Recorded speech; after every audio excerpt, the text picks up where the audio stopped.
Our next speaker today is Dr. William Rizzo. Dr. William Rizzo is a professor of pediatrics and the scientific director of the Child Health Research Institute at the University of Nebraska Medical Center. He's a medical geneticist who conducts laboratory and clinical research on inborn errors of lipid metabolism and treats a variety of patients with inherited metabolic diseases.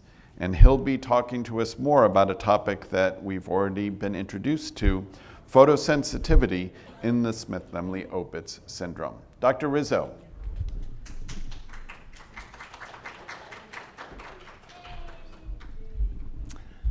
Thank you all for coming. I just enjoy this meeting so much, meeting all the people and seeing the kids and just having a chance to sit down and have lunch or dinner with you guys. It's a fun time. Gretchen asked me to speak about photosensitivity in SLOS. And I sat there and I thought, well, photosensitivity is not the first thing I think about with SLOS patients. It's usually other things that are more pressing, let's say, from a medical point of view. And I actually had to do some research on my own about photosensitivity because I hadn't known a lot about it. But I'd like to introduce it to you guys because you may deal with photosensitivity in your children with SLOS. What is photosensitivity? Well, some people refer it as to sun allergy or skin light sensitivity, but it's really a condition where the skin becomes unusually reactive to light, especially light from the sun, and it's UV light that we worry about here. It can be caused by various things. Medications commonly will cause photosensitivity in some patients. Chemicals and certain medical conditions, and in this case, we're going to focus in on SLOS, but there are other medical conditions, genetic disorders where we see photosensitivity on a regular basis that I won't even get into, but SLOS is not the only genetic condition where we have photosensitivity, but it's an important one. And what is it? Well, it causes a rash or a burn, a sunburn-like a condition. Sometimes with severe photosensitivity, you can have blisters, or you can have itching oftentimes. Some of us, if we have a sunburn ourselves, we know that sometimes the skin is itchy afterwards.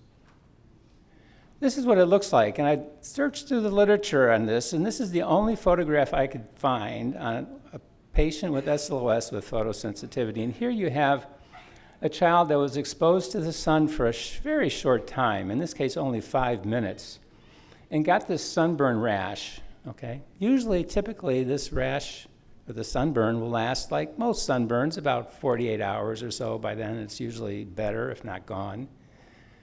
But I want to ask the group here, how many of you have had your children who have had an episode of photosensitivity?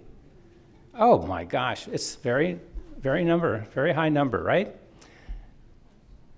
It actually was identified early on in the disease by Dr. Elias and Irons in one of 4 patients that goes back to 1994, and then 3 of 6 patients in a subsequent paper that they published a year later. But some really nice surveys have been done among patients with SLOS, and in the UK, 13 out of 23 patients, about half, had episodes of photosensitivity, and in the United States, a survey was published indicating the majority of patients actually had episodes of photosensitivity. And overall, I think if you look at the numbers of the surveys, it's about 2/3, maybe, something like that, 60%. So it's a quite common problem in patients with SLOS overall. I need to talk a little bit about the skin so you can understand what's going on here. So what we have here is the epidermis. This is the skin. This is a cross-section through the skin. In other words, if you take a section of the skin and remove it and look at it under the microscope, this is what you see. You have an epidermis. Epidermis, epi means above the dermis, right? The dermis is underneath the epidermis, and then you have subcutaneous tissues underneath the dermis, the subdermis, if you will. But the epidermis is actually divided into various layers, if you will. You have the outside of the skin, which is called the stratum corneum. That's the part of the skin you can actually see and touch, okay? Underneath that, you have other layers of skin that are important in forming the stratum corneum. So you have other layers. I won't go into the names of these, but nevertheless, you have underneath all of this, you have a basal layer of cells. This is where the stem cells lie that make the skin. So what happens is these cells divide and they start pushing up themselves out towards the outer surface of the skin. And as they move that way, they start to differentiate, and eventually they get to the stratum corneum. They die off in the stratum corneum. So the skin that we actually touch with our fingers is dead skin, right? And in normal individuals, it's shed on a daily basis. We turn over our skin about every 3 weeks. So this is a very active, ongoing process of producing the stratum corneum, which is really important for maintaining, wrong slide, wrong button. Maintaining the water in the body. So if we didn't have the stratum corneum, we would lose water and dry out. But the skin also is effective in blocking certain things like chemicals, like bacteria. We have bacteria all over our body, and yet we don't want those bacteria to get into the body and cause sepsis and serious conditions. So the skin helps prevent us from doing that. And then, of course, we're focusing on sunlight. So the skin protects the inner body from sunlight, which can be quite damaging. Let's talk a little bit about sunlight. I need to go through this little science explanation for you. So the sun produces light, and it's actually a type of light that is variable. So you have infrared light, which has a very long wavelength. So all the light that we have, that we see, is really in a wave form, kind of like waves on an ocean, if you will. So you have long wavelengths where it takes a long time for that wave to form. That gives us infrared light, which we don't really see. But then the visible light is shorter wavelength, and depending on the wavelength of the light, it can either be red light or yellow light or blue light or purple light. That's the light that we actually see with our eyes. Our retina can perceive that light. With a shorter wavelength, we get into the ultraviolet wavelength light. So the ultraviolet light is actually more powerful in a sense that it has more energy associated with it. And when it's absorbed in our body, it releases that energy and forms toxic molecules. You've heard about black light. Black light. It's almost like an oxymoron. Black light. Well, black light turns out to be UVA light, okay? Let's go back a little bit here. You can see here that UVA, UVB, UVC, so all of these have different wavelengths, but they're not visible to the eye. Black light is really UVA light, so it's black in a sense that it doesn't give us we can't visualize it ourselves. But it is absorbed by certain chemicals or substances in the body, and then emits visible light. So, you know, if you look under certain objects under a black light, you can actually see that they fluoresce. That is, when they absorb that UV light, they give off visible light instead of just being absorbed. So that's the important thing about these UVA light waves. UVA is harmful to the skin and to the eyes, especially with prolonged exposure, as we'll see. But UVA light and UV light in general has some advantages. We use it for certain purposes. And certainly for medical purposes, we use UV light. For example, we can visualize certain infections on the skin by exposing that skin to UV light because it fluoresces, and then we can see it then visibly. Forensics is using UV light for purposes of identifying certain chemicals. Those of you who are crime aficionados might recall forensic files that that TV program where they visualize blood by spraying the wall with this luminol, which reacts with hemoglobin in the blood and causes it to fluoresce under a UVA light. So it's useful for certain purposes and special effects. We'd love to see pictures like this. This patient here, or this person here, riding his bike with special types of paint that are able to fluoresce under UV light. Why is it harmful to us? Well, UV light can penetrate into the skin. And if you look at it, UVB light is actually prevented from entering beyond the epidermis, but UVA light can actually go through the epidermis. It gets through that blockage, and it gets into the part of the body that's just underneath the skin, and that can cause damage, especially to the retina. That's why it's so important to use UV blocking sunglasses when you're out in the sun, because it protects us from the UV light that comes from the sun. And here you have two children that are wearing their sunglasses. The mother put them on glasses to protect their eyes. And you'll recall that when you're looking at an eclipse of the sun, you have those special glasses. They block the UV light that comes from the sun, so you're able to visualize the sun better under those circumstances. Why is it so harmful, though? It turns out UV light causes something called photooxidation. Photooxidation. Oxidation is basically a situation where you add oxygen to some molecule, let's say. And what the sun does is it induces photooxidation because of the UV light that's produced. So what happens is the UV light hits cells, okay, in our body, or in the retina, if you will, and it forms something called reactive oxygen species. Okay, reactive oxygen species.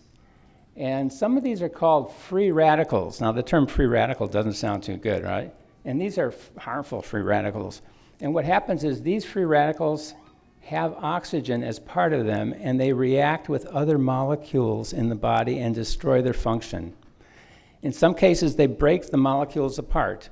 So, for example, certain lipids, certain fatty acids, polyunsaturated fatty acids especially, are attacked by these reactive oxygen species and the free radicals and breaks them apart and forms other reactive molecules that react with additional types of molecules besides just the fatty acid, okay? And that causes damage to the skin and ultimately would kill the cell if it was exposed completely for a long time.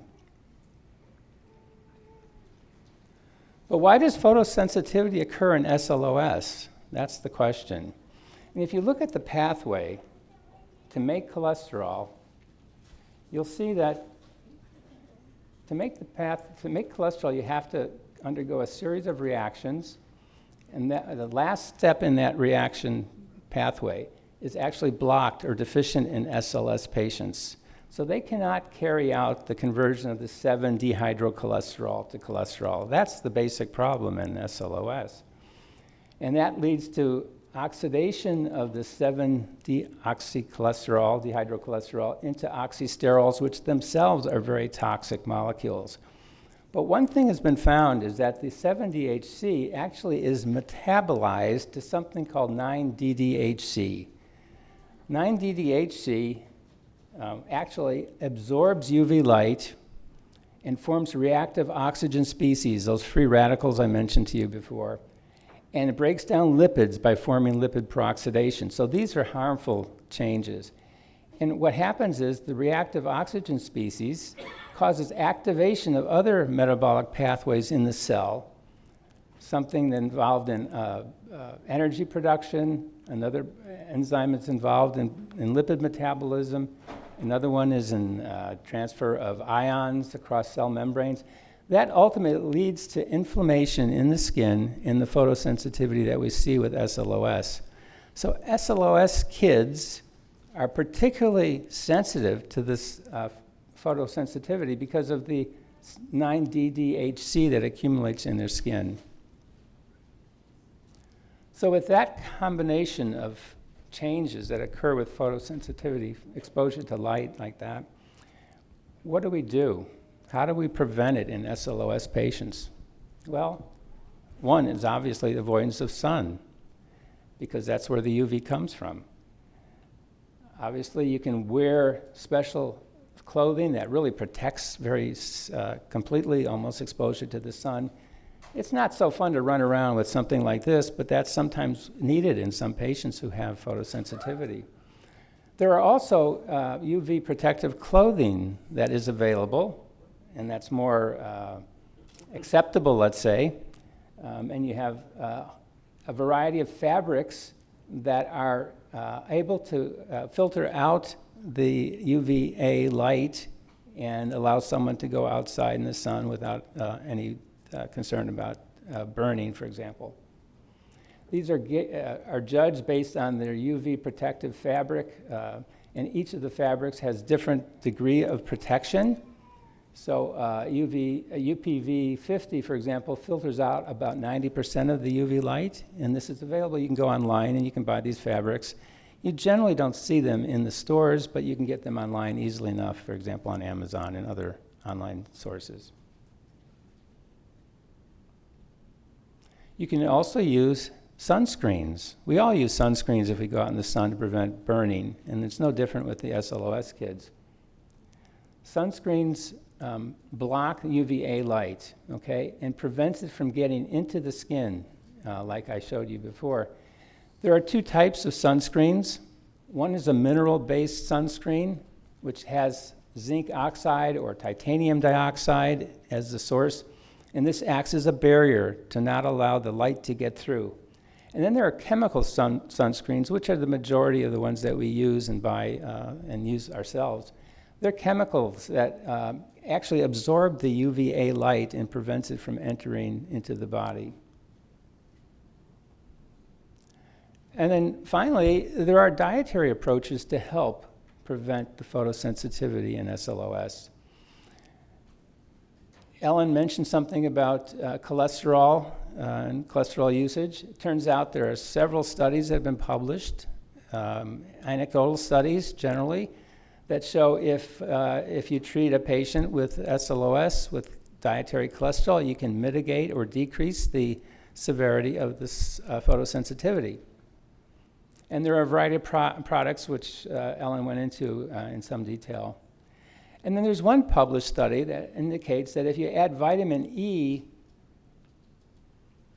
to this cholesterol supplementation, so you give someone vitamin E on a daily basis, vitamin E is an antioxidant.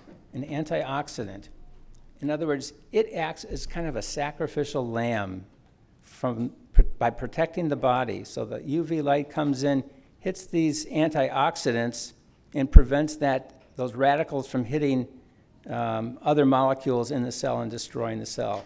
So that also is useful, at least we think it is useful at this point in time. So there are ways to prevent the photosensitivity and the photoreactions in the patients that we have and your kids. And these are the ways that we typically can do it. In summary, photosensitivity is common in SLOS, as you've all indicated to me now this morning.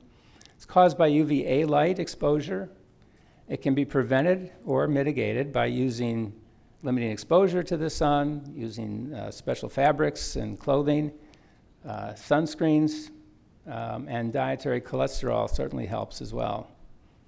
So I think I can stop at this point, and I'm happy to take any questions that you might have. And I probably am taking my life in my hands by showing this slide of Yogi Berra from the New York Yankees when I'm in Boston like this, but I have to do that.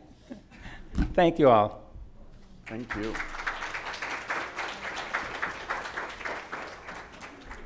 Any questions from folks in the audience? I see a hand over here.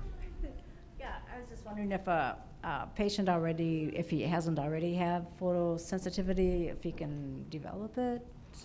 So it has been argued that maybe the degree of photosensitivity depends on the degree of 7-DHC accumulation in the body. No one's really measured that in the skin, but 7-DHC is the precursor to that other light-sensitive molecule. So it would make sense that you could see some relationship there. Otherwise, no one really has studied it this very much. Yeah. Ellen. Hi, thank you. Wonderful talk, Bill. Thank you. So back in the 90s, we actually looked at our SLO patients with a photobiologist here in town in Boston. And we did these studies where we used different kinds of light, different strengths of UV light, and had them get stronger and stronger. And what we found was that all kids with SLOS had some degree of photosensitivity, but like everything else, there was a spectrum, and in some kids it was more severe, and in other kids it was very mild and not a big problem for them clinically. I just wanted to say one important thing about sunscreen. You should look very carefully when you're buying sunscreen for your child, because most sunscreens protect against UVB, which is not going to help you if you have SLO. You need to make sure it has protection against UVA as well as the UVB when you're buying sunscreen. Chandler used to scream when I put sunblock on her. And I don't know what was in it, should have checked, but she would scream when I put sunscreen on her. Yeah. So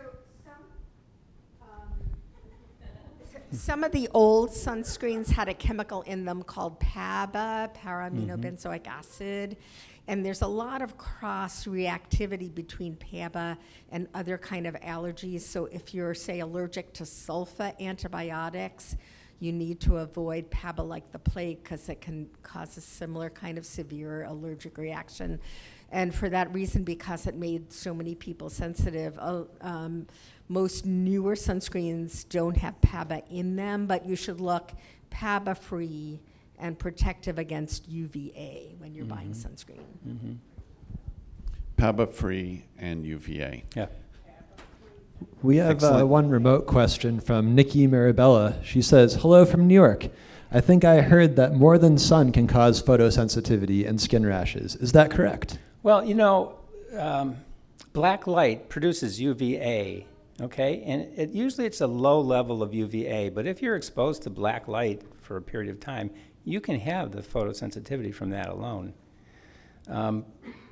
Other than that, usually the sun is the major source of UVA light that we're exposed to.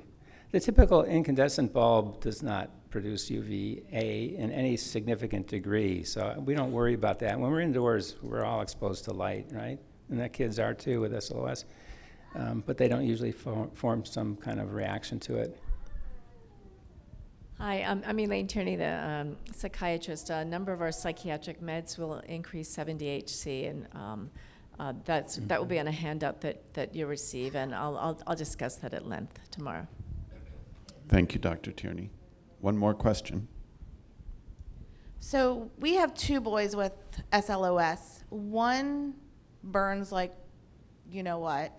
Our other one, who's younger, he can go out in the sun for hours upon hours upon hours, and then he gets a tan. Is that normal that one can tan and the other one burns like you know what?